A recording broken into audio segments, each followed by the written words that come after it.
Every resident who owns property within 200 feet of the proposed land use changes received a notice from the Planning Department. The department says about 50 residents came to the first hearing in January that lasted nearly 4 hours. The Planning Department says they will listen to testimony at the hearing and consider those remarks, along with emails and phone calls already received as the city makes their decision about the land use. And that land includes housing needs and where people work, where they shop, rights of way for roads, things like that. Planning Director Jim Huber says the city will look at what areas they would like to change. This map shows some of the areas around Medford taken into consideration during research and study. Some areas listed as industrial could be changed to commercial. Other areas could change from low-density residential to high-density residential.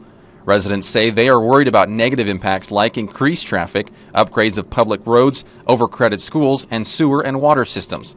Some residents created a petition for their neighborhoods saying they want to preserve the livability of their neighborhoods by limiting the building of hundreds of apartments. This isn't to propose changing any zoning, it's just to propose changing designations on the map that we call the general land use plan map. So zoning comes later, this precedes zoning. This meeting is just one of the steps in a lengthy process. Huber says according to state law, every Oregon city must make land use plans based on a 20-year population forecast. Part of the process that we're going through to consider amending our urban growth boundary, and one of the steps is just to look, before you include new lands in your urban growth boundary, to look and see how you're using the existing lands.